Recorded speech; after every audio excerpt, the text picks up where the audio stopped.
Buenos días a todos los oyentes de Medio Concentradas. Quien les habla es Milena Razo.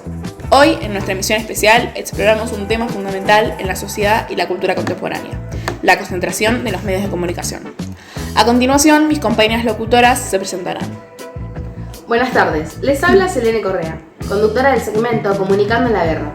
Hola, un gusto. Mi nombre es Ludmila Martínez y en esta edición, junto a Selene, me encargaré de conducir la columna de Comunicando en la Guerra. Mi nombre es Jazmín González y en esta ocasión tendré el gusto de conducir junto a Milena el segmento de la ley y moralidad. Acá les habla Juliana Inta, voy a tener el placer de abarcar el bloque de entre el pasado y el presente. Finalmente, quien les habla es Azul Botinelli, mi encargada de acompañar a Juliana en el rol de comunicarles la columna entre el pasado y el presente. En este episodio único exploraremos el tema mediante segmentos. Comenzamos nuestro viaje en Argentina. Desde 1989 hemos sido testigos de un fenómeno global que ha llevado a la dominancia de un reducido número de empresas inversionistas con intereses económicos en los medios de TV, radio, prensa y otros aspectos de la industria cultural. Es cierto, esta concentración de medios ha planteado desafíos en cuanto a la diversidad de contenidos y la formación de opinión en nuestra sociedad. A pesar de que se espera que la cultura y la información de opinión sean prioritarias en el campo de los medios, a menudo los intereses económicos predominan. Exacto, pero en 2009 Argentina promulgó una nueva ley de servicios de comunicación audiovisual, considerándola de interés público. Esta ley establece regulaciones y supervisión más efectiva de los medios audiovisuales. Cubre aspectos cruciales como la regulación del espectro radioelectrónico, la concesión de licencias, el cobro de abonos y cuotas y sanciones por incumplimiento. Además, es importante destacar que esta ley va más allá de los medios tradicionales al abordar cuestiones relacionadas con los medios de las universidades nacionales y dar voz a los pueblos originarios en los medios de comunicación. Sin embargo, no ha estado exenta de controversias y desafíos legales. Efectivamente, ha habido demandas y fallos judiciales que han cuestionado su aplicabilidad y legalidad. Cambiando de tema, recordamos la cobertura mediática de la Guerra del Golfo en 1991. Ahí vimos a la CNN en acción. Y es interesante destacar que en ese momento se la presentó como una fuente neutral de información, pero hoy sabemos que la cobertura en vivo o en directo puede influir en la percepción pública de los eventos. Sin duda, la competencia entre los medios puede llevar a narrativas diferentes y a veces distorsionadas de los acontecimientos, y esto nos lleva a reflexionar sobre la industria cultural en sociedades capitalistas occidentales. Es fundamental recordar que la cultura no debe ser tratada como una mercancía. Los comunicadores tienen una responsabilidad ética en ser transparentes sobre sus creencias y en cómo transmiten la información, en lugar de buscar simplemente la objetividad. Así que, queridos oyentes, en esta terna hemos abordado temas cruciales en la industria de los medios de comunicación en Argentina y más allá. La diversidad y la ética en la comunicación son elementos esenciales para una sociedad informada y crítica. Continuamos reflexionando sobre estos temas y manteniendo un ojo crítico en la información que consumimos de la mano de nuestras compañeras. Buenas tardes a todos nuestros oyentes. Le doy la bienvenida a la columna Entre el pasado y el presente. Hoy tenemos un tema fascinante que queremos explorar en profundidad: la influencia de los medios de comunicación en nuestra cultura contemporánea y cómo esta influencia ha evolucionado a lo largo del tiempo. Así es, los medios de comunicación han recorrido un largo camino desde los días del periodismo gráfico hasta la era de la radio, la televisión y la internet. Han moldeado nuestra percepción de la realidad de formas que a menudo pasan desapercibidas. Uno de los temas que queremos destacar es la relación entre el entretenimiento y la veracidad en los medios, especialmente en la televisión. A menudo se nos presenta contenido de entretenimiento como si fuese realidad. Y aquí es donde comienza a complicarse la relación entre lo que vemos en la pantalla y la verdad. Los medios a veces confunden la audiencia al presentar la ficción como hechos reales. En este contexto, también es fundamental entender cómo los medios y su audiencia interactúan. No somos simplemente receptores pasivos de información, sino que participamos activamente en la construcción de la realidad mediática. Exactamente, Azul. Se introduce el concepto de multitud propuesto por el antropólogo Renato Ortiz.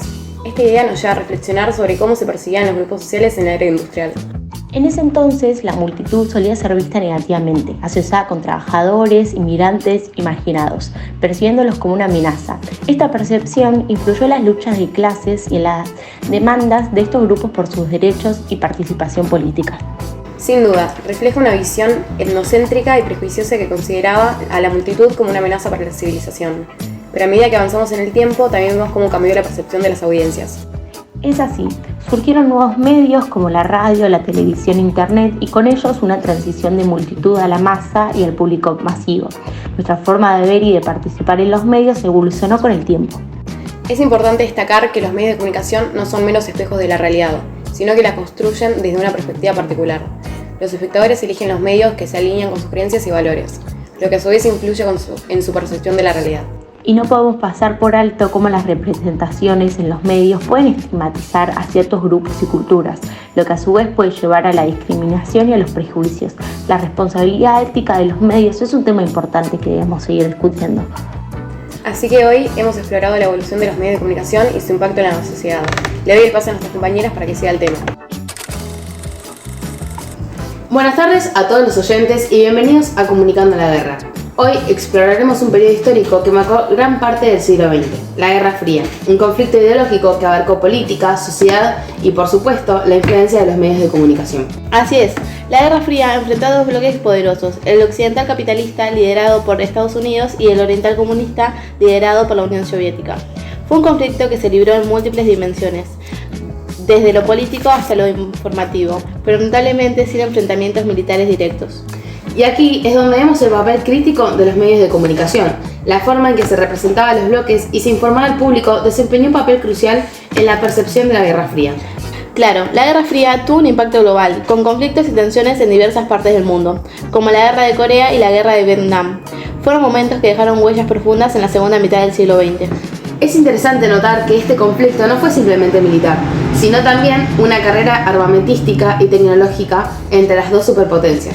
Efectivamente, y cabe destacar que la Guerra Fría se originó después de la Segunda Guerra Mundial y terminó con la caída del Muro de Berlín en 1989 y la disolución de la Unión Soviética en 1991. Durante todas estas décadas, el mundo estuvo marcado por la rivalidad entre los bloques y sus consecuencias se sintieron en numerosas áreas. Uno de los aspectos más intrigantes es cómo los medios de comunicación influyeron en la percepción y la construcción de la realidad durante la Guerra Fría. Las narrativas y representaciones que se presentaban en los medios desempeñaron un papel importante en la percepción del conflicto. Recordemos que la Guerra Fría también tuvo un impacto en la política y la sociedad en todo el mundo. Las tensiones y rivalidades entre los bloques se reflejaron en la política global y en la vida cotidiana de las personas.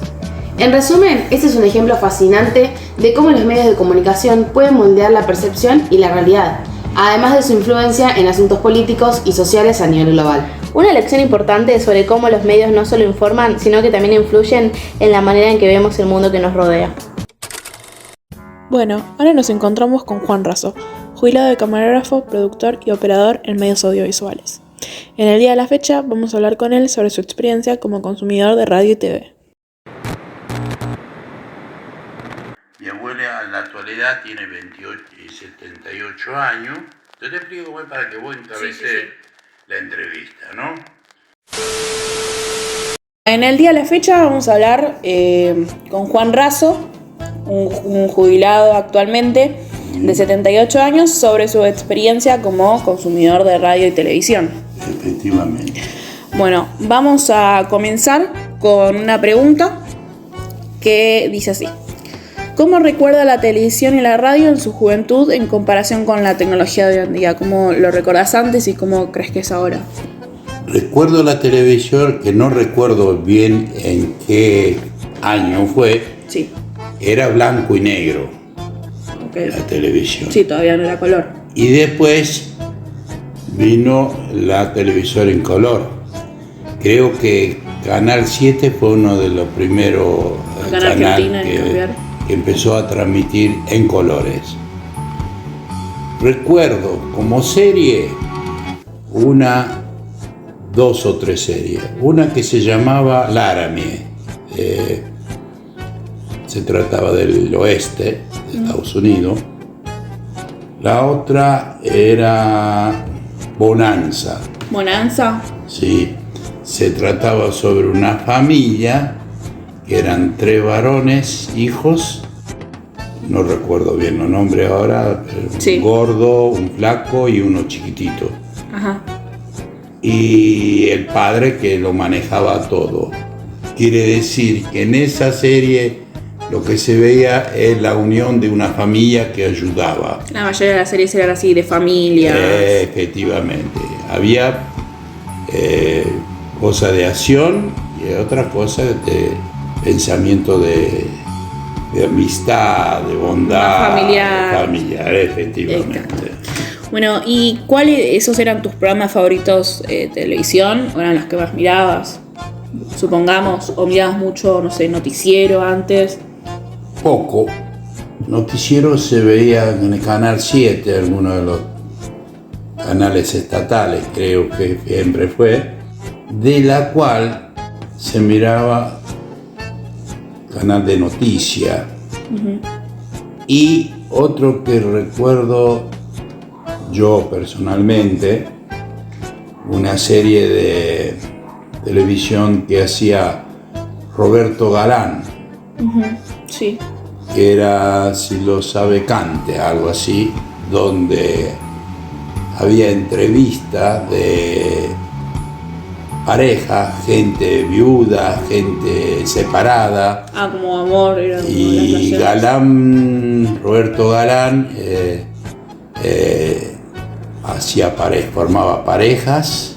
¿Y radio? ¿Escuchabas algo? Después se escuchaba radio alguna, digamos, de rock and roll, música del rock and roll en esa época.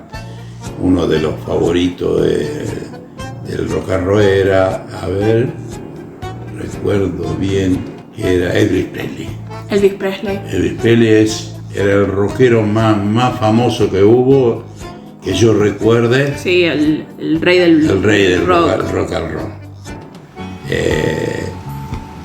Después se fue modernizando cada vez programas como por ejemplo Feliz Domingo, de muchos estudiantes, donde se trataba de preguntas y respuestas y hacían varios concursos, y eso era muy bueno, que después se dejó de retransmitir. Okay. Y eso era muy bueno para los estudiantes, era muy bueno, porque eso era un programa instructivo. Era como de cultura general. De cultura, sí, de mucho. Entonces ese era bueno, era uno sobresaliente y recordado, que no sé por qué después lo cortaron. ¿Hay algún evento histórico acá en Argentina o algo que haya pasado que vos hayas podido escuchar por la radio o ver por la tele que lo recuerdes? Sí, la Guerra de las Malvinas.